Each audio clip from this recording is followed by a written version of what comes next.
So, great news. On January 19th and 20th, I'm giving a free class called Three Simple Steps to Declutter Your Kitchen in Just a Weekend. And so the clutter doesn't come back. It's for working moms who are ready to quickly get their kitchens decluttered over a weekend.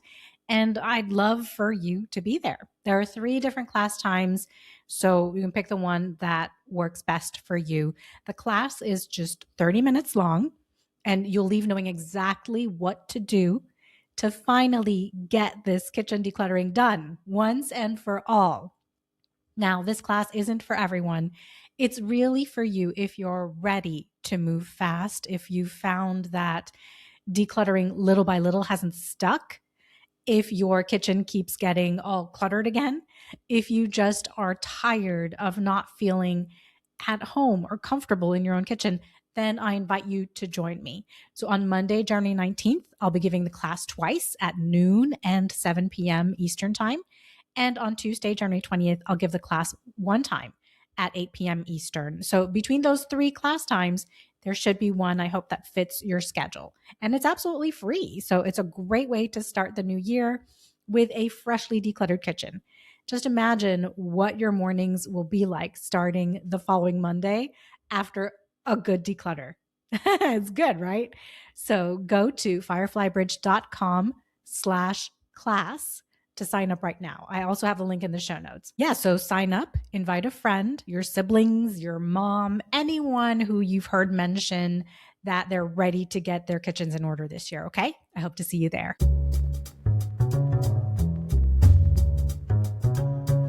So let me guess. When you hear someone say, you can declutter your kitchen in just one weekend and make sure it doesn't get cluttered again, you probably respond with, well, I totally want that, but maybe that would work for someone else, but not for me because you've tried before and it didn't stick. So today we're going to talk honestly about whether a weekend is actually enough time to declutter a kitchen and why, no shocker here, I think the answer is yes, but probably not for the reasons you think. Now, last week we talked about why a little at a time often fails for working moms and why sprints create clarity, closure, and momentum.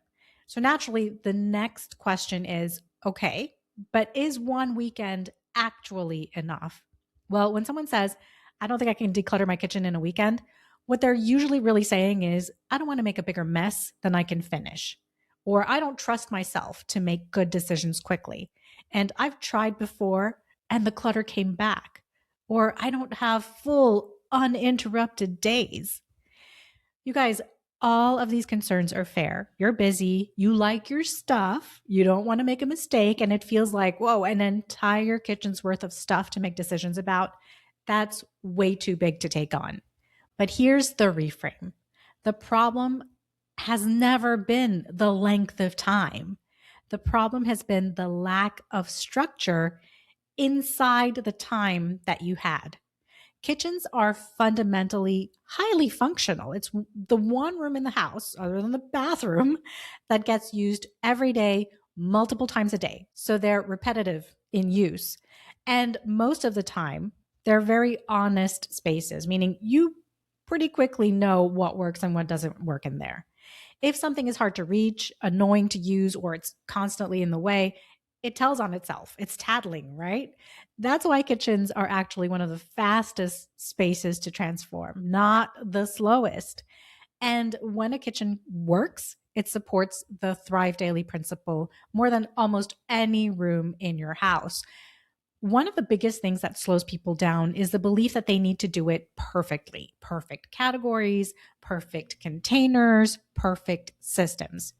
But perfection is expensive. It's expensive in time, in energy, and perfection costs a lot in your confidence.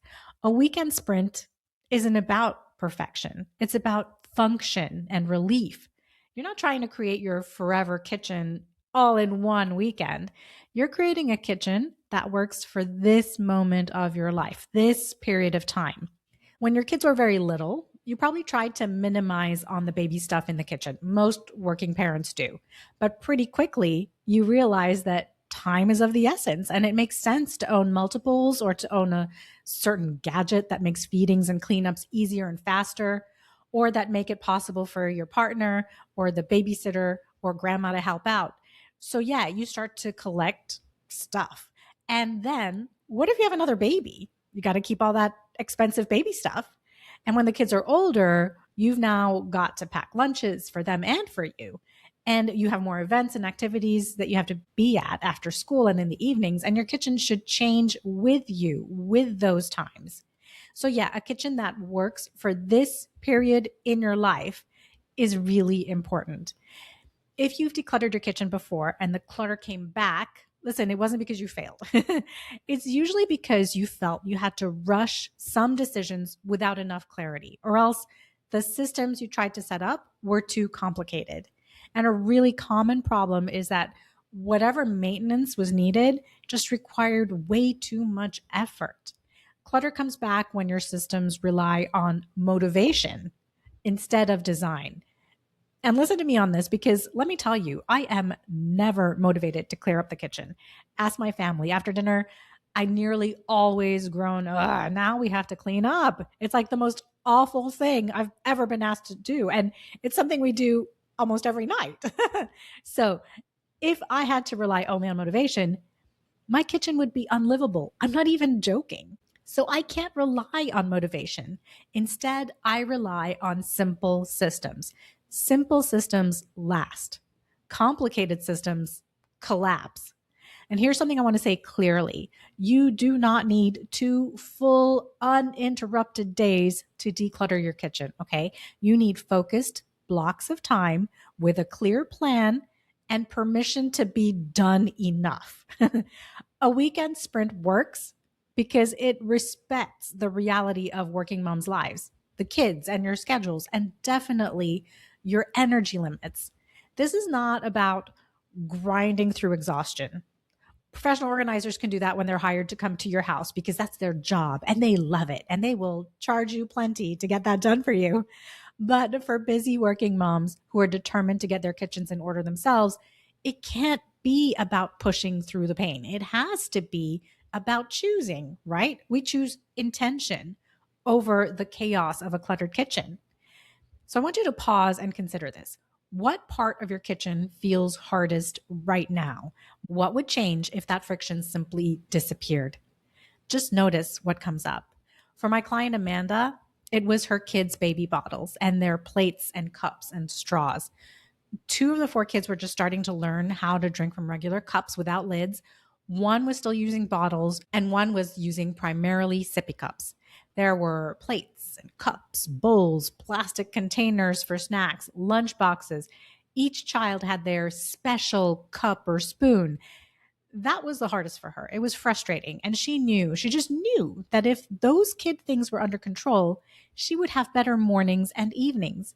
And she tried. The first time we spoke, she showed me the specialty bottle organizers she'd bought and the little individual containers for the straws and the lids. But still, none of that had done the trick. She and her husband were constantly searching for the lids to cups and digging for containers to put in the lunch boxes. That was the hardest part. So I suggested when she did her sprint that she start there. That was the number one place to declutter. It was probably the hardest stuff to make decisions about, but she could make clear decisions when she focused on specifically those things instead of everything in those cabinets and drawers. And she had a successful sprint. Her weekend was well spent. And she described it to me like this. She said, when I was pretty much done with the kids' stuff, the rest felt almost simple. You hear me say this often. Decluttering is a skill that gets easier the more you do it. It's like math. You don't want to be forced to practice just because you have a big test coming up. You want it to be easy all the time. And luckily for us, decluttering doesn't get more complicated as you continue like math does. So once you hit a tough section of your kitchen, the rest feels easier to get through. Now, Amanda and her husband had been living in their home for 8 years. Things had accumulated, and she was able to declutter during a sprint.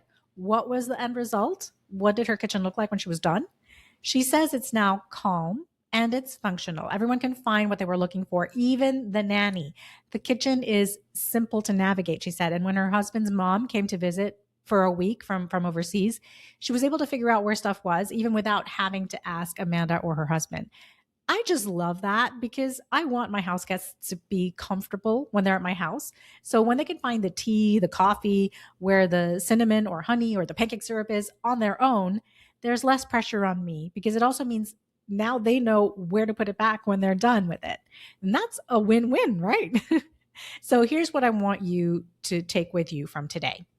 Decluttering your kitchen doesn't take forever, it takes structure.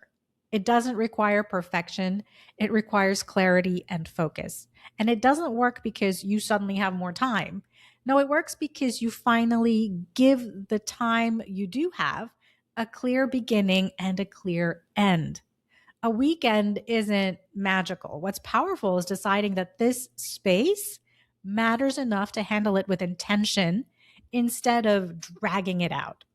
And once you understand that, the idea of a kitchen sprint stops feeling unrealistic and it starts feeling possible instead. Sometimes, though, what makes a weekend feel not enough isn't time, it's the emotional weight of decisions that we've been postponing. And that's why in the next episode, we're going to talk about something even more important than time. We're going to talk about timing, why now might actually be the kindest moment to do this, and how to tell if you're ready. So make sure you're following the podcast so you don't miss it. And remember to sign up for my free class on either January 19th or 20th. Okay. The link again is fireflybridge.com/class. Have a beautifully organized week. I'm Z, and I'll see you on the next episode.